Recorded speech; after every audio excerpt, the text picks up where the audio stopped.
LCTV has the only weekly news broadcast. Hear detailed reports for the biggest news happening in and around the City of Lynn. Learn more about how your city is run by staying up to date on the latest meetings and announcements. Get a closer look at the multicultural community and artistic environment being celebrated and represented in Lynn. Watch our coverage for an overview of events and the organizations who put them on. Get an insider look into the work of groups and representatives that reside in Lynn. Made by your local station for you, see what Lynners are creating in the community. Watch LCTV News at 6 a.m. and 6 p.m. and go to linktr.ee to watch anytime. Did you know that LCTV's website has news, event information, and much more for free? Visit linntv.org/news to find press releases, news videos, and more, updated throughout the week. Our community calendar is home to Lynn's most comprehensive events calendar, listing festivals, fundraisers, and more. We also have recordings of city meetings, shows from our membership, public safety scanners, and more. Visit linntv.org to find out everything LCTV has to offer. Thank you for tuning in to Lynn Community Television's Candidate Forum featuring those running for Councilor At-Large. Candidates this election are Jean-Michael Fana, Brian Field, Brian LaPierre, Nicole McLean, and Hong Net. Tonight's moderator is LCTV board member Joe Scanlon. Good evening. My name's Joe Scanlon. I'm the treasurer of LCTV, and I'm tonight's moderator for the Lynn City Councilor At-Large Candidates Forum. We have a series of questions, but before we do that, each candidate will have 90 seconds to make an opening statement. We'll have several questions. They'll have 90 seconds to answer, and then closing remarks again will be 90 seconds. And the order of speaking will start in alphabetical order and then rotate. So the first candidate for Councilor At-Large that we'll hear from with his opening statement is Jean-Michael Fana. Thank you, Joe. Thank you, LCTV, for this forum. I'm Jean-Michael Fana. I'm a lifelong Lynn resident, son of Miguel and Giovanni Fana. I'm a proud Lynn Classical graduate as well. I spent my whole life here except for traveling to the military, where I was in the Army as a JAG Corps paralegal. I was lucky enough to come back and experience quite a great career here in the City of Lynn. I've worked at every level of government, city. I've got to advocate at the state level as well as be a congressional fellow at the federal level. And now I'm here in Lynn running for At-Large. Some of the issues most important to me are communication and transparency at city government, at the city level, as well as focusing on future issues that affect youth. I'd be 32, I'd be the youngest member of the council by several years, and some of the issues affecting us are concerns about workforce development, the impact of AI on young folks' jobs, as well as the stewardship of our environment, our beach and our forest in our local area. I appreciate this forum, and I look forward to answering your questions. Next is Brian Field, Councilor At-Large. Thank you, Joe, and thank you, Lynn Community Television, for hosting this important forum this evening. 8 years ago, I was elected for the first time to the City Council, and since then, I've served you, the people of the City of Lynn. The issues that we take up as the City Councilors deal with direct results here in the city. And after 8 years, a number of people will say that they run on their record, but tonight you'll hear how we run on our results as well. Issues that you've brought to us, that we've listened and we voted in favor of, to change our city in a more positive way for everyone. Tonight you'll hear a number of questions and our responses, and hopefully that'll help make you understand where we are in a position to better serve you. These are your questions, and you expect a lot from your elected officials. We see what's going on nationally and even at the state level, and we try to keep it local. We try to address your issues each and every time that we meet. We attend these forums. They're important to you, the voters, to earn your trust, to earn your vote. And I think you'll hear a lot of different responses this evening, and you'll hear a lot of the same responses, and you'll be able to help make that decision come November 4th. Thank you. Next is the other Brian LaPierre, Councilor At-Large. Thank you, Joe, and good evening, everyone. I want to thank Lynn Community Television and all the viewers out there for taking the time to come and listen to this forum this evening as I'm here with my colleagues. You know, it was 10 years ago in 2015 that I first ran for Councilor At-Large, and I was really dumbfounded by the response that Lynners and have instilled in me, the confidence that they've instilled in me after all these years of being an effective city leader for them. And my principles haven't changed from 10 years ago. I still think that it's so important and critical to listen, to learn what's on the minds of Lynn residents, and then lead and take appropriate action from our small roles in city government, serving on the Lynn City Council. I've tried to help make life easier for Lynn residents across the city.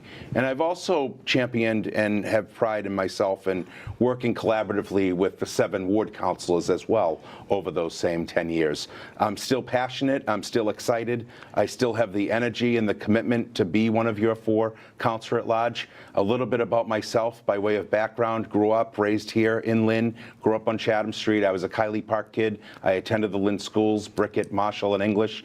I graduated the class of 91, went on to Salem State College, became a teacher at Marshall and English High School up until 2008, and I currently work at the American Federation of Teachers here in Massachusetts statewide as a director of organization. So I'm very close to the schools, and I'm also very in tune with what's happening in our city, and I look forward to these issues we're going to discuss tonight. Next is Councilor At-Large, Nicole McLean. Thank you, Joe, and thank you to Lynn Community Television. I always am happy to be here at the station. So what inspired me to run for Councilor At-Large is my love for the city and my belief that Lynn deserves leaders who serve with courage, put a priority on listening to their community, and have a vision for an equitable future. I grew up here, I raised my family here, and I've worked side by side with neighbors through my nonprofit, North Shore Juneteenth Association, to build community celebrations, celebrate culture, and fight for equity. And I did that work before becoming an elected official. I've also served as a mentor and coordinator for young people through Leap for Education. I serve on the boards of youth-serving organizations like Leo Head Start and the Children's Law Center of Massachusetts, making sure that the next generation has a voice and real opportunities. I also worked with the mayor's office to create the Youth and Adolescents Task Force. I am a veteran, I am a grandmother, wife, and founder of a nonprofit organization. I have my master's degree in education and educational leadership and policy, a bachelor's degree in early education administration. All of these experiences have prepared me to serve the entire city, not just one neighborhood. Running at large means listening to every resident and making sure every community has a seat at the table. That's why I'm running for re-election. That's why I continue to serve. And that is why I'm asking for your vote on November 4th. And the final opening statement, Councilor At-Large, Hong Net. Thank you so much, Joe, and thank you, LCTV, for having us here tonight. And for those who don't know me, my name is Hong Net. I am one of your 4 councilors at large. A little bit about me. I moved to Lynn 27 years ago. I got married here 27 years ago and raised 2 children here. I bought my first home, very first home, 21 years ago in Lynn, and still live in the same house ever since in Ward 7.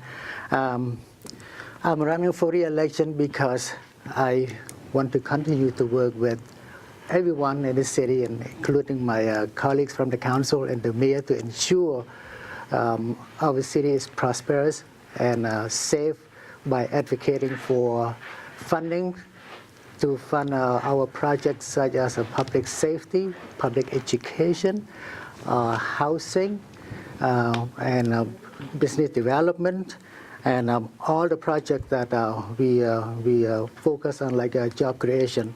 And I have been as an elected official for 14 years. I have the experience for doing that, and also 30 years as a human rights activist and social work and leadership in the community.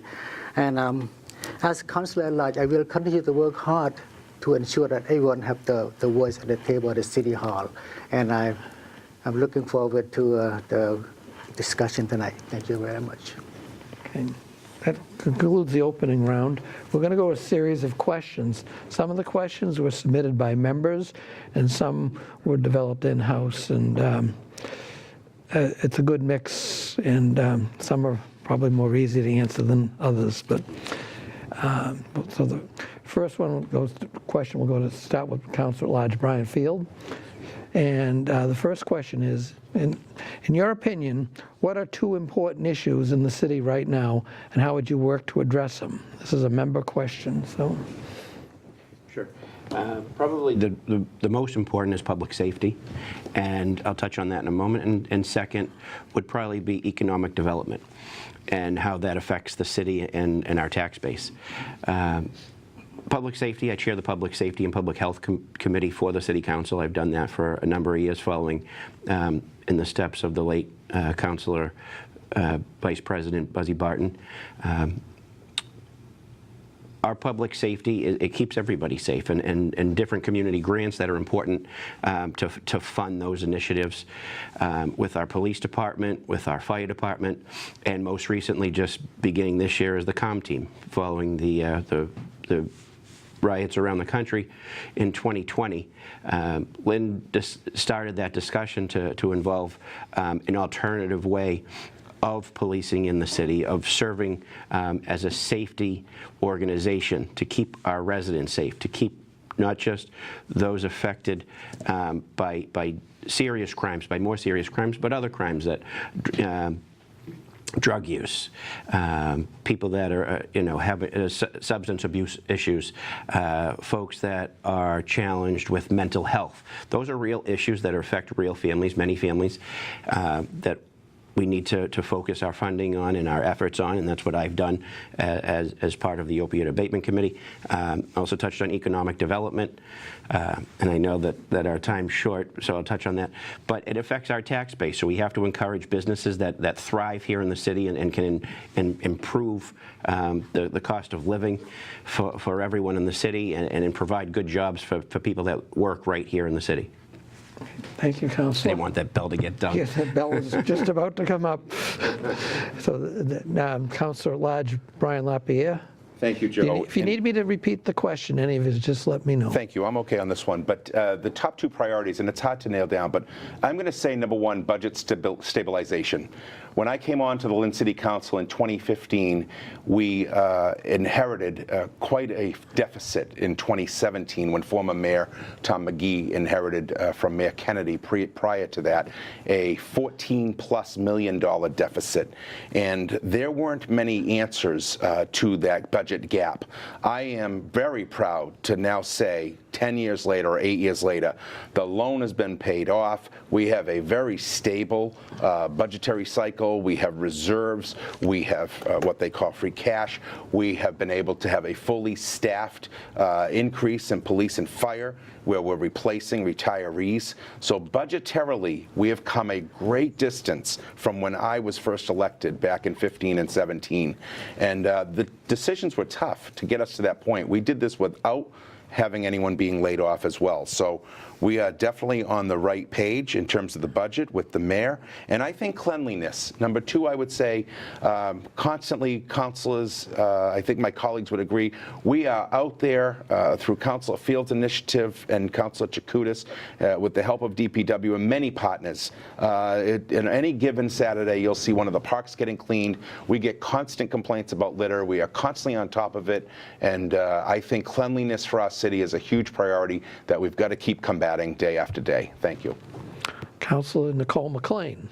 Yeah, I'm gonna go with housing and development as a serious issue in our community, and then also economic development as well. I think those two are very pressing, and that they go together. So Lynn is growing, but growth has to work for everyone. So I support inclusionary zoning. So new developments must include affordable units. I believe in rehabbing older buildings where possible, preserving our history while creating affordable housing. And I would push for a strong affordable housing trust fund that we now have so we can protect seniors and working families from being displaced. The goal is a Lynn where longtime residents and new families can live side by side. And for our economic development, I feel like our small businesses could use more technical assistance with loans and grants and being connected to those opportunities. So I'd focus on revitalizing downtown, which I was happy to drive up today and see all the lights down there, and it's lit up and it looks really nice. So I'm happy for that addition. And we need more residents to shop and to eat locally.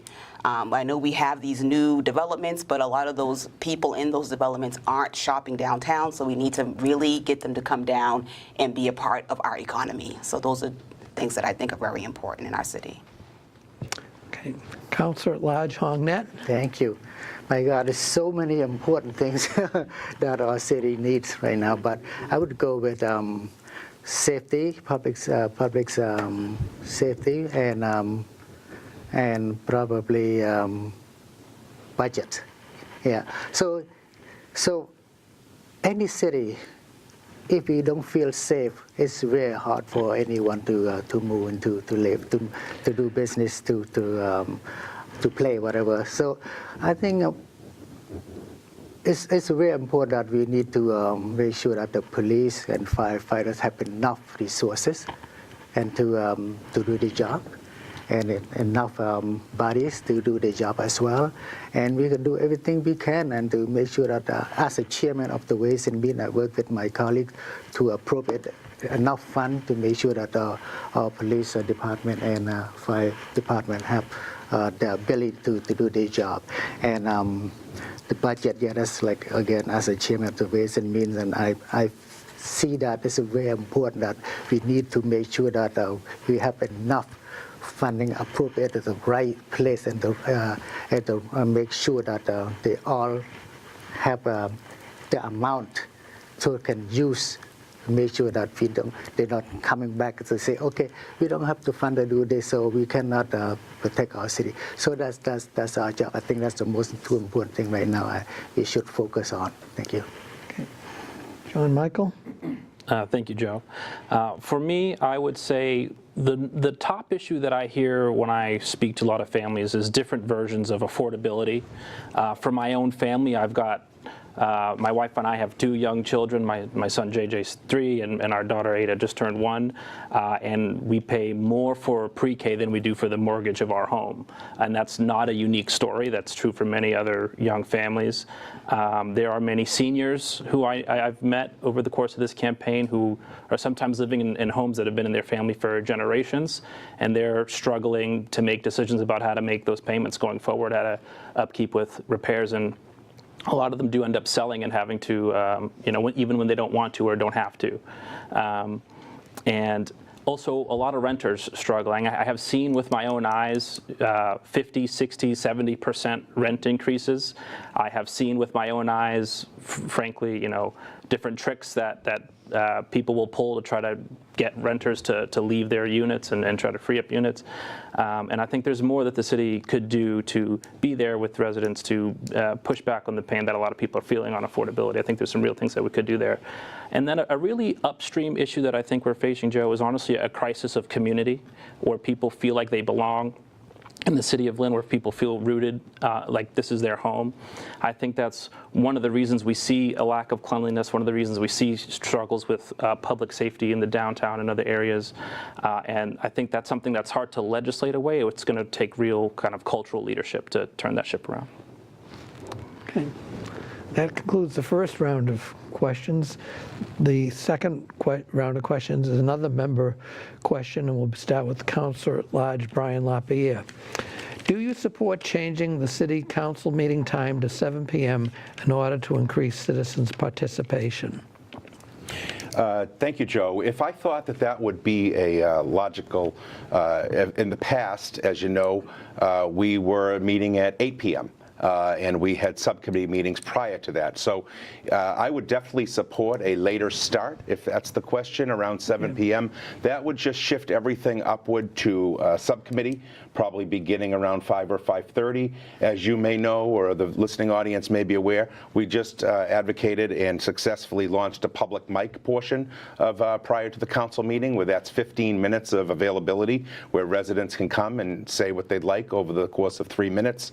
And we have up to 5 members, 5 community members that can come and speak. So that would lend itself to not being as hectic or as crammed. I think a 7 p.m. start is definitely something I'd be in favor of if that's the direction that this council wants to go in. Thank you. Councilor McLean?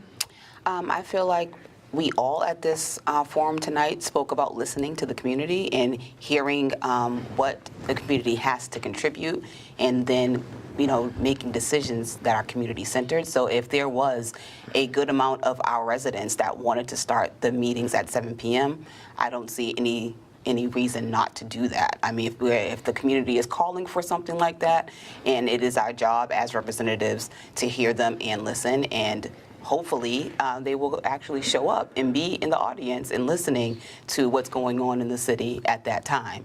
And as Brian LaPierre pointed out, I'm very proud that we did go forward with the open mic portion of our meetings, which also speaks to something that the community was advocating for and wanting. They wanted to have time to speak to their elected officials, and now they're able to do that. And 7 p.m. is something that the city wants and that residents really feel would give some more transparency to government and give them a connection to their elected officials and give them the opportunity to speak and have a voice. I'm all for it. Thank you. Councilor Net? Yes, 7 o'clock is fine with me. And I got used to it because we used to meet 8 o'clock so many years. And I remember that Buzzy Barton always said, it's time to bed. It's 8 o'clock to bed. But now he's not anymore, so that's fine with me. So yeah, as long as all the councilors agree and as long as the residents feel comfortable to attend 7 o'clock meeting, I'm all for it. So like I said, we've been doing that for a long time. Just after the COVID that we had to change to 5:30, that's all. And so I have no problem with that, and I think that's allow us more time anyway, because people work late, so they have to rush to go to the chambers.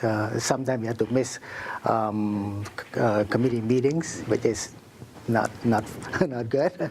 So I'm totally supporting that. Yeah, thank you. John Michael? I think this is a great question. I would support the meeting time if that's more if that's easier for citizens to get to. But I also think this question kind of asks a bit more about transparency in general, and I think this is something where I think the city can do more. When meetings are announced and what the topics are, the requirement that the city has right now is to publish it in a newspaper and release it before a certain time. I think a lot of even councilors here have already made more use of social media and other innovations like that, where I think the city could publish more information, and I think even that alone would give people more access. You could have LCTV's link in there, and people could watch it from home. And I think not just the time, but I think there could be a more expansive discussion around ways to be more transparent about what the city's doing, and then what gets done at those meetings and what comes out after. Okay, and Brian Field? Thanks, Joe. So this was a staff question. This is great. This is great because this is a membership. Okay. So yes, absolutely. I would love to be back at 7 p.m. I know it's challenging for a lot of folks that work late hours, right in the middle of the heart of traffic throughout the city, to get to a meeting if they want to. even for the city council, we want to be supportive. We're a very supportive group, and there are times that we have to choose between a subcommittee meeting to meet our requirements and responsibilities to the city, or in a particular flag raising, as an example, or an event that's happening in the foyer at City Hall, or just in the neighborhood.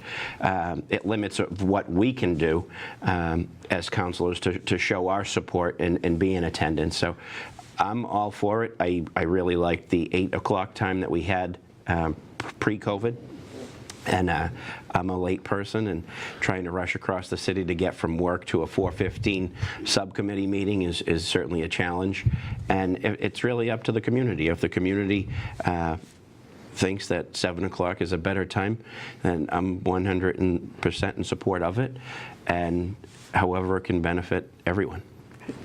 Yeah, thank you. And speaking from the moderator's position, to remind everybody that council meetings are broadcast on LCTV if people want to be aware of what's going on. And right now the subcommittees are too, so that's true. And from a personal point of view, it's not so much when the meetings start, it's when they end. And, well, there's history for that, so.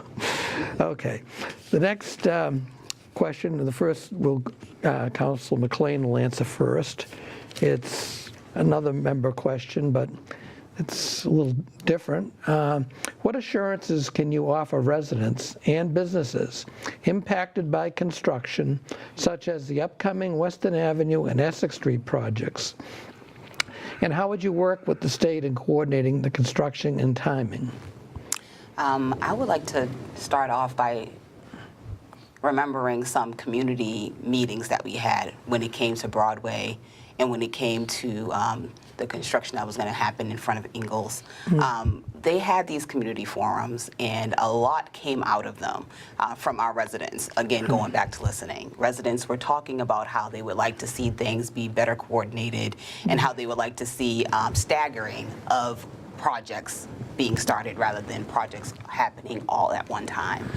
So in order to assure that we could work better with the representatives from the state in order to coordinate with them and talk to them. Like right now, what's happening on Broadway, I've had constituents reach out to me about how the traffic's impeding their quality of life down there and on the Broadway, in the Broadway construction. So I've reached out to various representatives in the state to speak with them and to coordinate better traffic and better understanding of when deadlines are. So I think how we can assure people that they can have more better construction and better time management with construction is by continue to coordinate with the state and to continue to be that middleman for them, like being accessible. Okay. Councilor? Yes.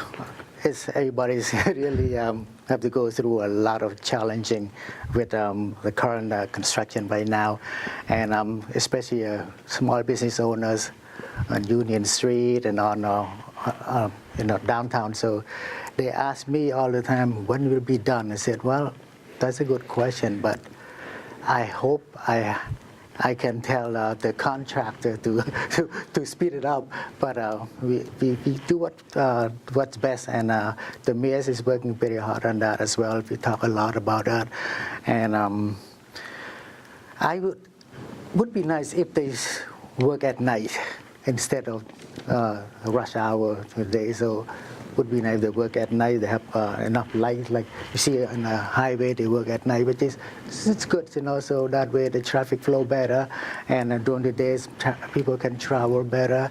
And for businesses, and I feel that maybe they should start let them park on over the weekend, like not from 8 o'clock to 6 o'clock on Saturday. Maybe Sunday they should be, Saturday those should be allowed them to park along the street, so that way people can come to downtown.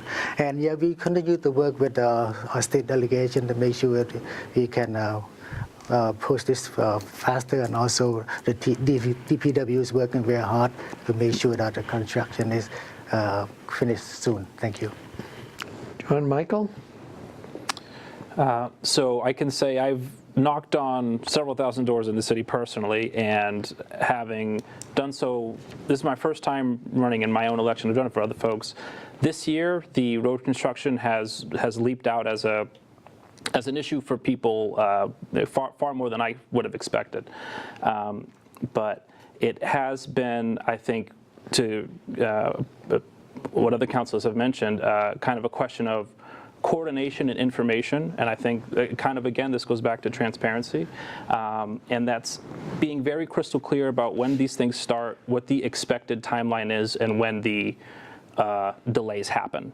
And I think, again, already we have a lot of councilors who use newsletters and have made use of these other channels of communication, and I think it's something the city can explore. And I think the city has done some of this already. I do want to give some credit where credit is due.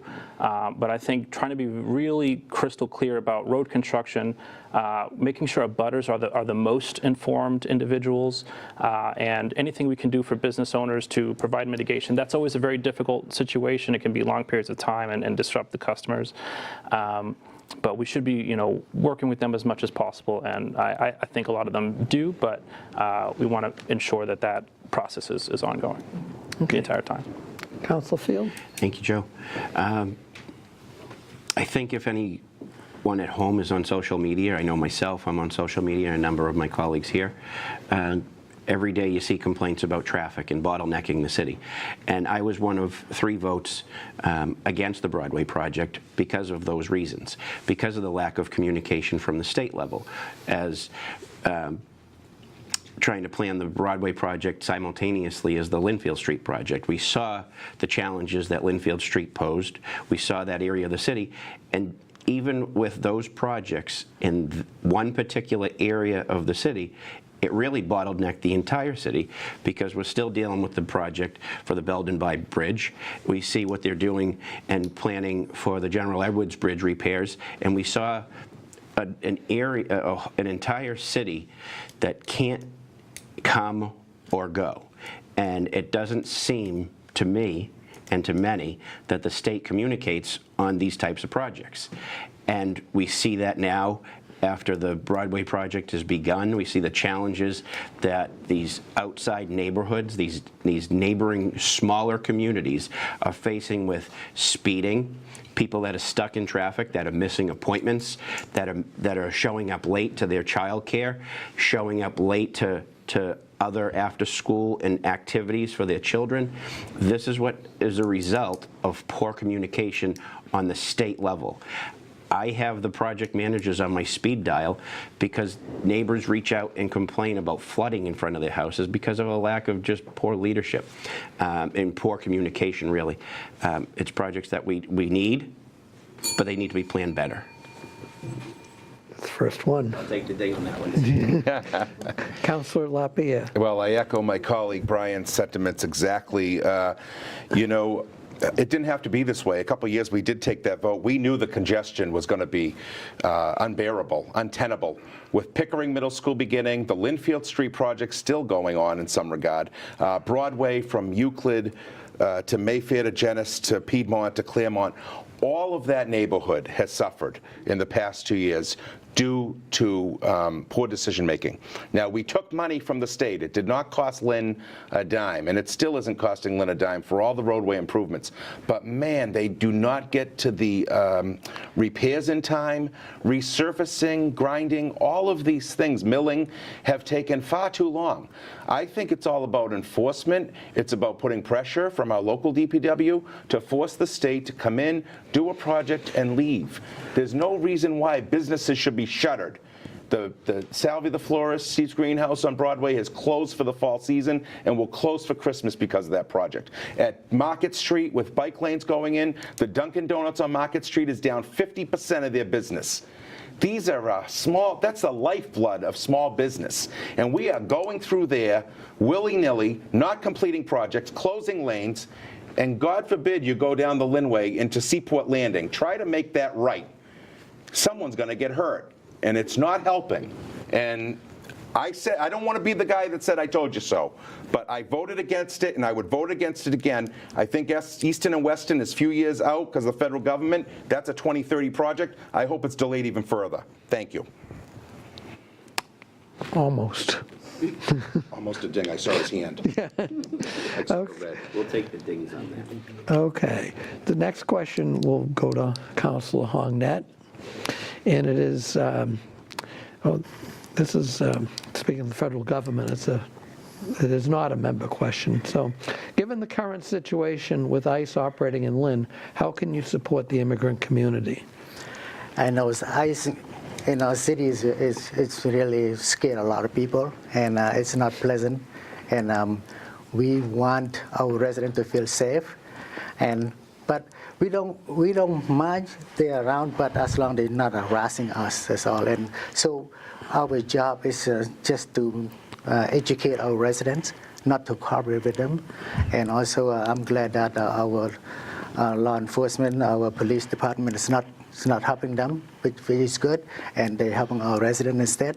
So, yeah, I talk to a lot of people and just tell them that when you see them, just don't talk to them, and then when they knock on the door, don't open the door. And also, I did some fundraising to hire lawyers to make sure that when they need attorneys, so they have attorneys ready for them. So it's a federal issue, but we have every right to stop them. Not to stop them to come in. We have every right to tell our residents not to work with them, and it's outrageous. I really don't like it at all, and I know a lot of people call me and they're scared, and I know neighbor to neighbor work really hard on this, and we do everything we can to help them as well. And that's what we can do right now, and we don't have any authority to stop them to come in. But our police officer cannot work with them. That's what they're doing right now. Appreciate that. Thank you. Okay. John Michael, if you need me to repeat the question, I will. So. Oh, this is a very important question. Yeah. I'm glad that it's being asked. To be very clear, I believe that ICE is deliberately here to divide a working class community along lines of legal status. I believe that the idea that they're going after criminals is a lie and has been proven out multiple times, both from court documents that have been released, from stories that I've heard personally from community members that I trust. Hardworking, honest people are being taken from our community, and it's not right. We are limited. This is the federal government. I believe we can take a stance of the maximum resistance to the legal extent possible. You know, I totally believe we should not comply with ICE in any form or fashion, data, police aid, anything like that. We certainly should make sure that our frontline staff are aware of that type of position, especially folks working with young kids. I have heard firsthand stories of kids being targeted, trying to be taken from their families. I could not imagine how I would feel to come home and my daughter was missing from my life. I would be distraught. I do think this is something we are in the long haul for, so I think it's something we have to come together as a community and be strong and be united, and like that stand together as one community and have a single front. Okay, thank you. Ryan? Certainly an important topic. I think first and foremost, this is a wake-up call to everybody that elections matter, because it starts at the top. And I think just a ruling from the Supreme Court saying that a president doesn't have any consequences while serving as president. And I think those messages have filtered down to those that are in power. And people that intentions are to divide not just the entire country or state or area, but our small communities. Lynn has always been an immigrant community. Years and years, we can date back to our generations of where everyone came from, where our families came from, whether it was immigrants from Canada or from Eastern Europe or anywhere from Southeast Asia, and now more modern years, more recent years from Central America and South America and African nations and other nations around the world, are now living in fear from being taken because of the color of their skin, because of the language they speak, whether their documents are valid or not. They're not being treated with respect, with dignity. That's not a community anyone should be living in. A fear of children going to school and bettering their own lives.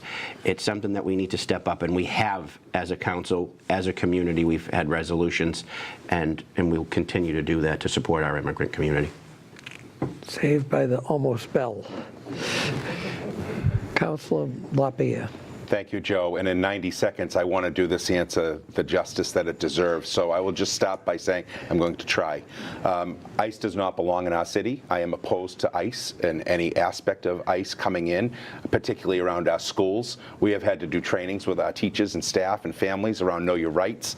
Thank goodness our Lynn police are not cooperating with ICE. We hear awful stories of them camping out in Pine Grove Cemetery, and we hear terrible stories of deportations and arrests being made. We just had a couple weeks ago, first public mic section of the council agenda was a mom, Millie, and her son Manny, who's a local food driver. He delivers food to elderly and folks that are shuttered and invalid and can't get out. His job, his main function is to deliver meals. His mother has to take on that role now for New Lynn Coalition. We've been to rallies, we've put out statements.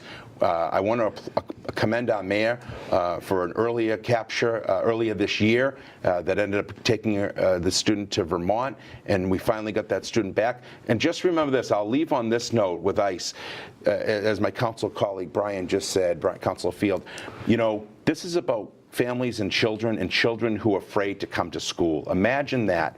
The Lynn Public Schools are down 400 students right now in their enrollment. That equals about $8 million in their budget that they do not have an answer for because kids are not attending school. That's a shame, and it should stop. Councilor McLean. Would you be able to repeat the question? Given the current situation with ICE operating in Lynn, how can you support the immigrant community?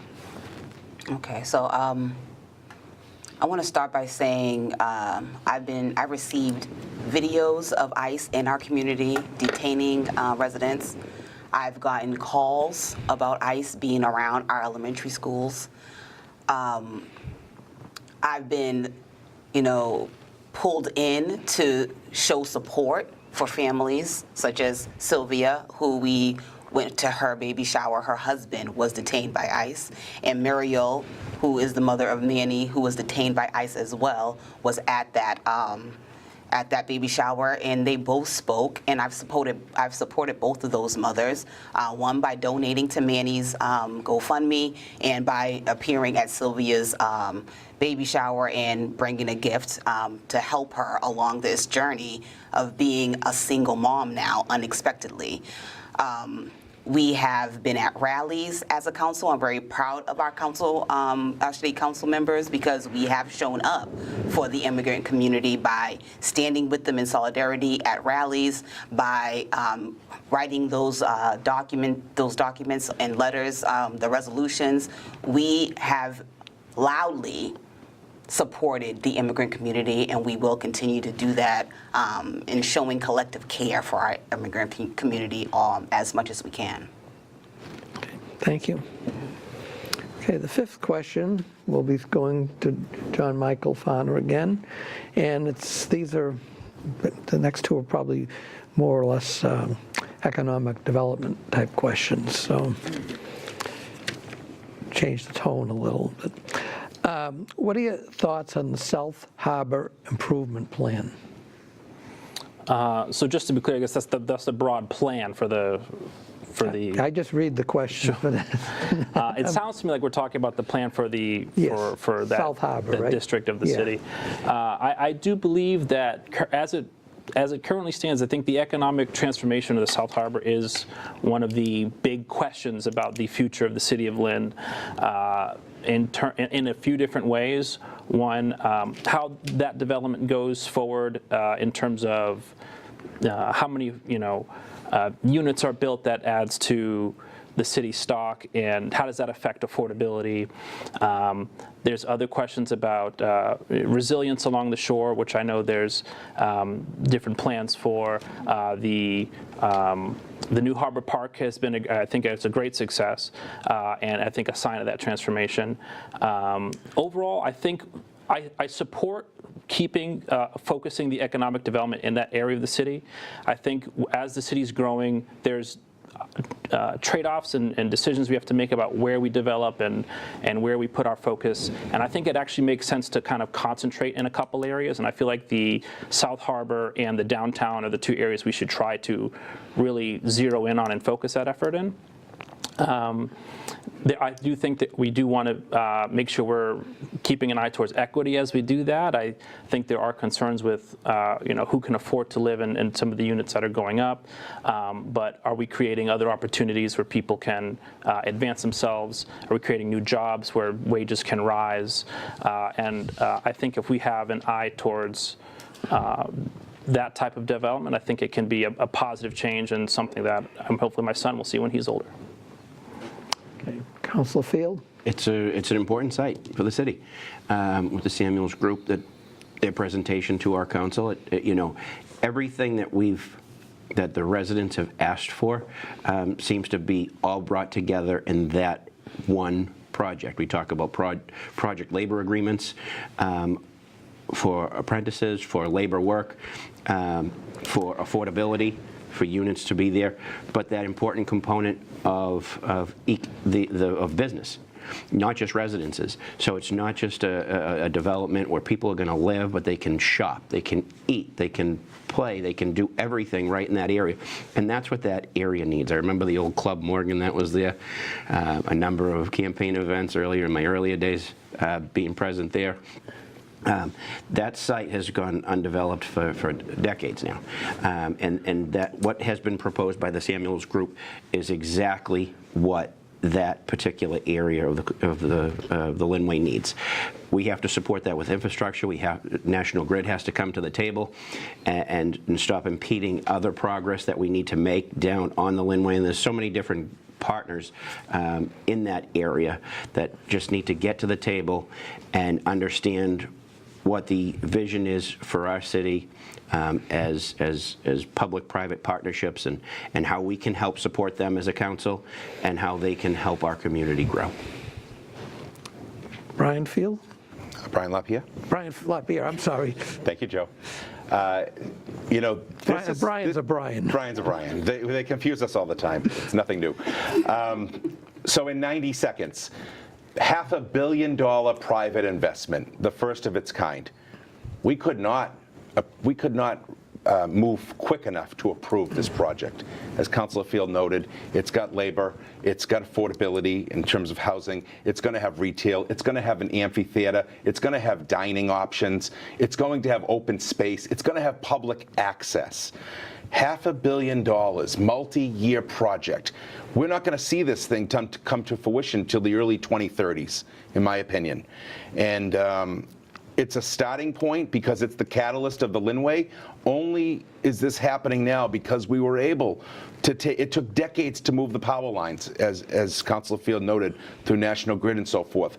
We're now seeing the fruits of that labor. You now see, I think it's called Shipwright, where there are nice luxury apartments right on the border of Revere and Lynn.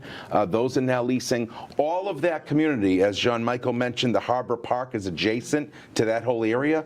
So you're always thinking about public access and things to do for families. I think it's going to be a great initiative. I was happy to support it, and I'm hopeful that we break ground on this really quickly once we get all of the permitting done and so forth. But Samuels has done projects in Boston, from Alston, Brighton, Watertown, in the city proper itself. Top-notch firm. Really happy to have him come to our city. Thanks to the mayor and his planning team and Councilor Hogan for their work on this. Thank you. Thank you. Councilor McLean. I think the Harbor Park is an asset, and I think the 80 affordable units that are included in this development are also an asset to our community. I see the Harbor Park project as a opportunity, well, it was an opportunity for our city to really include a deeper level of affordability by sourcing grants and by, looking at the state to diversify the funding of that project. I think we could have done a little bit more around affordability. I wasn't happy with the tax break that we were given because that we gave out. I did vote no against the tax break.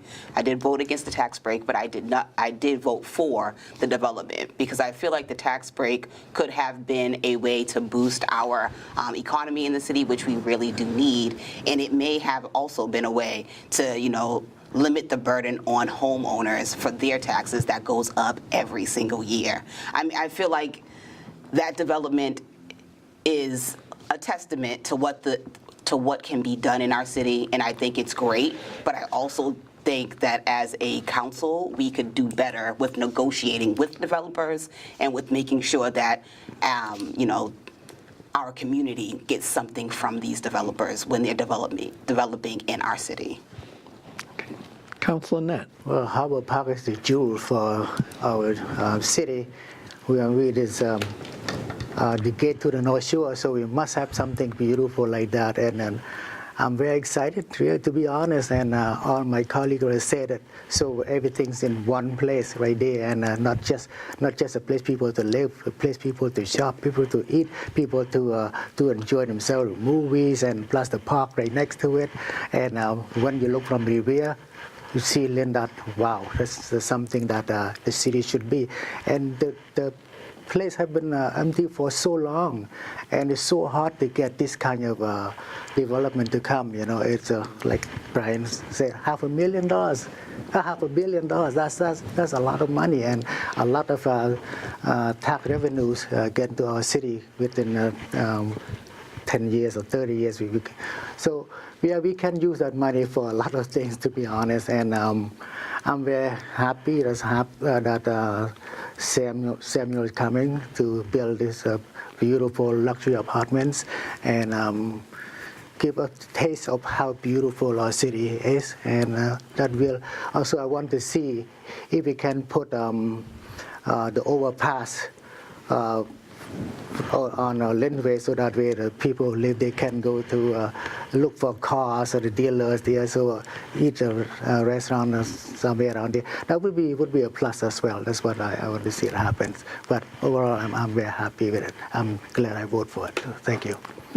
As a citizen, I'm glad to see something's happened there, because I've been watching this for 45 years and heard the same debate. So, I think we have time for one more question and then closing statements. This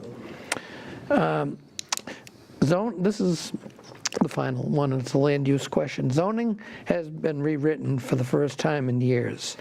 What are your thoughts on what kind of developments would you like to attract to the city?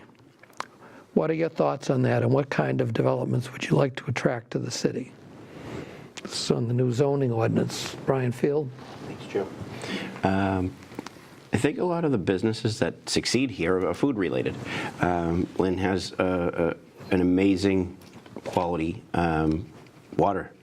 And I think that provides different food businesses that you see on the Lynnway, between kettle cuisine, traditional breads, other types of businesses like that have succeeded. They haven't just, it's a number of restaurants succeed here. I'd like to see a commercial kitchen. I was talking to some of the vendors that were at a recent event down at the new Harbor Park, and one of the vendors lives with their family in Revere, and they travel all the way to Danvers to work in their commercial kitchen. And I want to get them in touch with EDIC of how we can maybe develop something like that here in the city. Those types of businesses have succeeded. We talk about biomedical, we talk about different good paying jobs. I remember years ago sitting on my grandparents' porch on Orchard Street and having to be home from Bennett Street Playground before 3 o'clock, because that's when the cars of the GE were going to get out, and we would count the cars going by. And that was the rule every day, especially in the summer. We had to be home from the playground to do that. Those types of businesses, few and far between. I think the success that we've had in the city, the businesses are again around food, and I welcome to have that discussion with EDIC and vendors like that for a commercial kitchen. Okay, Brian LaPierre. Thank you, Joe. Small business is the lifeline of our city. It always will be. And we have great, very attractive zoning in place that allows for folks to come and open up a business. And the ideal is to have residential units above those businesses that are thriving, the local economy, people who work, people who use mass transit, people who are in the neighborhoods. They're buying from bodegas or from retail stores, restaurants, and the like. I would love to see clothing stores, aside from Pennyworth's. Name for me everything you have on right now currently or at home. Did you buy it in Lynn? Most predominantly speaking, it's a no. There is no real clothing. And in the day of Amazon and all of these online providers, it's tougher for the brick and mortar to survive. So our South Harbor will be our mini Linfield marketplace. I've said that before. But what we do with the businesses is critical. I'm happy to see that Big Lots on Boston Street is going to be an Aldi supermarket, because we are a food desert in terms of shopping for groceries. We do have I call it new market basket, it's about 10 years old now, and Stop and Shop and Compare. But we're really lacking in discounted grocery, and grocery prices remain very high. So combination of clothing, retail, food desert to prevent that with good, reliable, fresh produce and things like an Aldi, and our city will be, and plug to EDIC and Jim Cowdell, open a new business in Lynn. We're business welcome and business friendly. Thank you. Councilor McLean. With the new zoning, I was happy to hear about the ADU units that we're able to do now. I think that was going to be great for the homeowners that want to have, maybe do Airbnbs or provide more affordable housing on their land, through this ADU new ability to have something like that happen on their property. So I'm excited about that. As far as just regular businesses, I would love to see more family-oriented businesses in our city for activities on the weekends, or more quality of life for young people in our cities, like an arcade, or something like something where moms and their children can do together, or what I mean. There's always like a plaster fun time in other communities. So I would love to see more businesses that include our families and our young people come to the city of Lynn. I think that those types of businesses would thrive here, because I hear a lot that there isn't much to do. And as a nonprofit founder, I would love to see more community event spaces. I know we have a couple. We have the Knights of Columbus, and we have, I want to shout out to the old time Italians. They always allow their space to be used, but we don't have many spaces where we can have events and things like that. So that's what I would like to see happen a little bit more in our city. Thank you. And we do rent the Lynn Museum. Oh, yeah. Shout out to the Councilor Net. Yes. Well, I'm very happy with the new zoning here, because we are allowed to build more buildings, more homes in downtown, especially a big building. You see that come up right now, so many beautiful condominiums. That's great for our city. And was one thing that I wanted to see, that the hotels, because people should not go to to pay a lot of money to sleep in Boston or something like. So they should come to Lynn, But that's what I want to see, something like that happen here. And small businesses, that is, yes, the backbone of a city economy, definitely. So I'm very happy to see that every new buildings, they have stores and restaurant on the first floor. That's wonderful. So yeah, I want to see more of that stuff that's going on, and the clothes store, like Brian said. Yeah, absolutely. So my son is designed his own clothing, so Sin Kid. So it would be nice to have one in Lynn, but he had a store in Salem because he couldn't find one in Lynn. So Lynn would be a perfect place for his store. So he designed his own clothing brand, which is really nice. I'm so proud of him, and that's at least see some kids from Lynn do something like that too. So that's good. So yeah, overall I'm very happy with the new zoning. Like I said again and again, more housing and more commercial building and more apartment and more condos going on downtown, which is great. Okay, John Michael?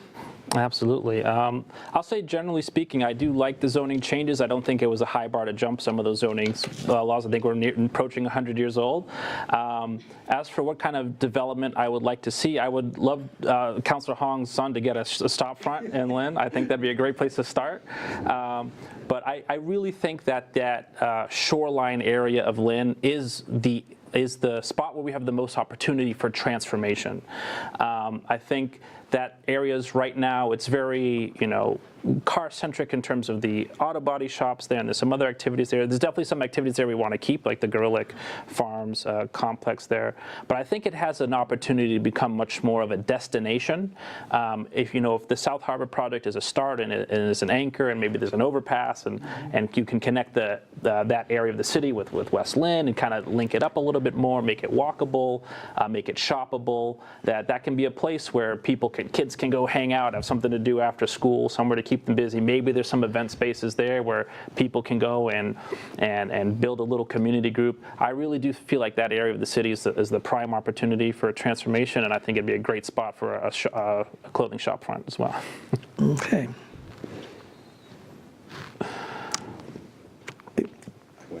I know, so I'm going to turn to you for the closing. Closing. I'm going to start the closing. Yes. Okay. You ready for it? We're ready. Dick is going to put an extra 30 minutes on the timer, and we're all set.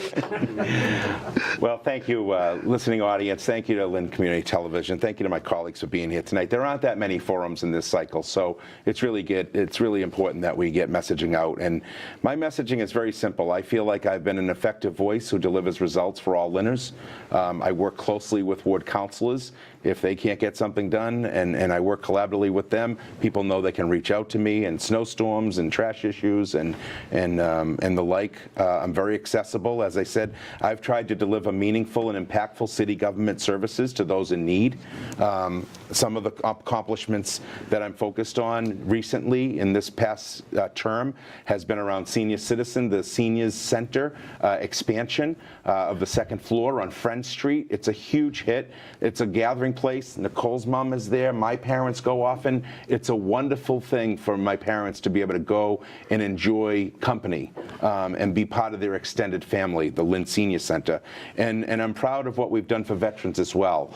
We've doubled now through the HEROES Act abatements for tax property for those who have service-connected illness and disabilities for our veterans. Some folks are getting up to $2,500 a year in tax property relief. So I'm proud of that accomplishment. As we've said before, I'm proud of the responsible waterfront development on the Lynnway. I've been a strong advocate to help the overcrowding in our school system with the opening of pre-K on Bennett Street, with the purchase of 195 Market Street, where it will be the Lynn Public Schools admin. I've supported public safety. I've added police officers and firefighters to our ranks, and I regularly attend neighborhood meetings throughout the city. Please vote for me on Tuesday, November 4th. I respectfully ask for one of your 4 votes for Councilor At-Large. Thank you. Councilor McLean. All right, thank you so much, Joe, for hanging in there with us tonight. Thank you again to Lynn Community Television for hosting this forum and allowing us a chance to speak to the community about our vision for the city of Lynn. I really do appreciate it. So I believe that the strength of Lynn is its people. It has been an honor to serve the people of Lynn. Our city's future becomes brighter when residents are included in the decision-making process. Let's keep working together. I provide service without bias. I am here to listen, to understand the requests of our community, and to address the needs of all Lynn residents. I have a vision for our city. I believe Lynn should have a community center that provides enrichment activities to keep residents of all ages engaged. I believe we deserve clean streets, thriving small businesses, and an attractive, walkable downtown. We should have events that celebrate the creativity and cultures of all Lynn's communities. A Lynn where every resident feels safe, welcome, and proud to call home. This is the Lynn I believe in.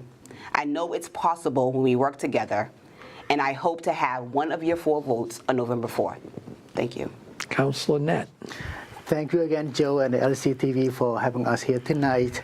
I also want to thank all the residents who put their trust in me and voted for me for the past years. And I want to continue to do the job that I love. And as many people know, I don't like to talk much about myself or what I do, but I can get things done quietly. I created the first Human Rights Commission to give people the opportunity to express their ideas and make their voice heard. I brought all the taxi company in the city of Lynn together to make sure they have a medallion sharing so that way to end our monopoly in our city. And also I helped to bring the YMCA building to Lynn, so it's good for kids and also create jobs. I also brought some small businesses to Lynn as well, restaurants and also a doctor's office and an adult daycare center, so that it's good for our folks to stay healthy and also create jobs as well. And also I helped to relocate all the voting stations throughout the city to accommodate our voters. And so all these things have been done, and I feel like I represent our city fairly as possible, and I have no favoritism. So tonight, once again, I ask the voter to allow me to continue serving our resident, our city, and please give me one of your 4 votes on November 4th. And I respectfully ask from the bottom of my heart, and that's what I do, and I will continue to do the best I can to serve our city. And thank you very much, and have a good night. Okay, John Michael. Well, thank you, Joe, for the opportunity, and LCTV for the forum, and for everyone here who's gave us a little time to hear us out. I'm asking for one of your 4 votes as the only challenging candidate in this election. I'm trying to offer a little bit of change in perspective, a new focus on transparency, a new focus on affordability. Again, I would be a new voice. I would be a younger voice as well, and I'm hoping to represent the city like we all do, because I love the city and my family's here, and we all have a vested interest in the city being the best place it can possibly be. So thank you so much for your time, and have a great night. Councilor Field. Thank you, Joe, and thank you, Lynn Community Television. Thank you to those that have followed along this evening, and for those that may watch our forum over the next few days and weeks up until November 4th. 30 years ago, I made the tough decision to leave school. And it wasn't an easy decision. It was one that I had a thought in my mind and a passion in my heart to serve as a funeral director. And since then, I've been serving the greater Lynn community as a funeral director. And 10 years ago, I ran for the first time for another passion, to continue serving the community in a different capacity here on the City Council. And 8 years ago, I was elected one of 4 at-large councilors. My message then was to be hardworking, accessible, and responsive, and I think I've done that to you, the residents. You've heard tonight during our discussion of different topics that affect our city as a whole. Those discussions fall into the results that we've had collectively as a City Council over that time. Councilor LaPierre mentioned that $14.5 million deficit. That's what I first dealt with. We have to make those tough decisions, but we look back now at those tough decisions and how the city has succeeded from those decisions. We look at different workers' rights and votes that we've taken for that and different ordinances we've passed for that. We look at housing affordability and a housing trust fund. These are all accomplishments and results. Those are what matter. And I feel that being 8 years in, I have the support of my wife, I have the support of my family. I hope I earn your trust, and I hope I earn your vote again on November 4th. And thank you. Thank you, and to thank everybody. This concludes our forum. I just want to compliment the candidates. They all brought their campaign literature with them. If you'd want to hold it up and show it. Seth may say we can't do this, but we're doing it. I think it's pretty cool that everyone has the exact same size and shape. And that's what, it just struck me. They were all the same size. They must have gone to the same printer. That's all I get to say. I'm a little peripheral. Yeah. So with that, save 10%. With that, thank you very much, and that concludes our program this evening.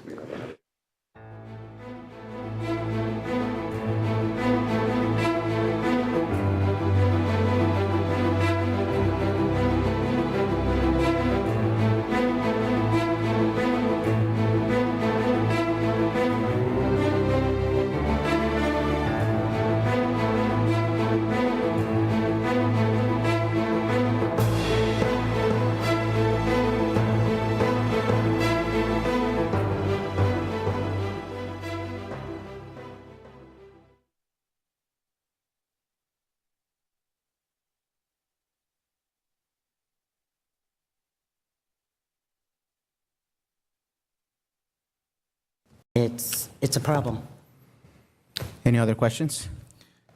Well, Councilor At-Large. Thank you, Mr. Chairman.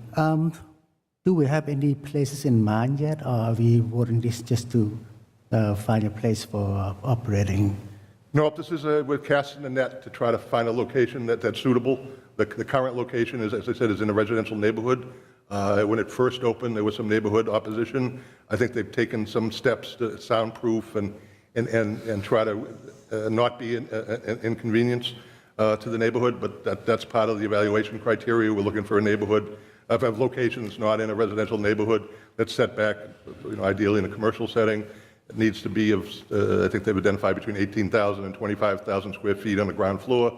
There needs to be two separate areas for dogs that there's a belief that they maybe have rabies. They can't be housed with an animal during the 10-day quarantine period. So there's a lot that goes into selecting a location. Oh, good. So as long as we have the resident involved in this, that would be fine, yeah? Yep. Okay, thanks. Any other questions? Yeah. Councilor Arlington? Not a question, Mr. Chairman, but it's very important to mention this, that, 3 hours ago, I saw our animal officer in my ward going to residents because he got a call and accompanied by one of our police officers. It's really important to note that in a big city like Lynn, we only have one animal officer. And what if that animal is a pit bull, or how can you try to corral that dog? You need somebody to help you or confuse the dog so you can catch, something like that. So really, it's really important. So if we're going to look for this RFP for a kennel, might as well also entertain the idea of getting some assistance for JR or our animal officer to have his work really safe and fruitful in the future. I just have to say that, Mr. Chairman. Thank you. Any other questions or comments? What is the wish of the committee? Motion to approve. Second. Madam Clerk, roll call, please. Councilor Chakoudas? Yes. Yes. Councilor LaPierre, absent. Councilor Net? Yes. Yes. Councilor Matul? Yes. Yes. Councilor Alonsog? Yes. Yes. Okay. Next, we have ordered that the prior council vote authorizing the sale of the property located at R. Cannon Rock Road be rescinded. Attorney Lamanna. Earlier this summer, we put out an RFP for what looked like a standalone property that had no frontage on rear Cannon Rock Road. The assessor's office had as a single parcel. We did receive multiple bids. there was a restriction and it had to be landscaping and parking. The council awarded this bid to one of the abutters that lives in Lynn. In doing research and talking with the assessor's office, it was discovered that this property is actually part of a much larger parcel that protrudes into Peabody. So the cost that to undertake in order to separate this smaller lot from the much larger lot in Peabody would be significant as far as hiring engineers to prepare plans to subdivide it, go to court, name Peabody as a defendant in a lawsuit to the extent that the land in Peabody was also taken by tax title. And our experience with the land court in trying to subdivide land, it's a 4 or 5 year process. The city solicitor made a determination that it would far and exceed the $10,000 purchase price if we were to undertake such an endeavor to try to separate this lot from a much larger lot in Peabody. And also, by doing that, it could have potentially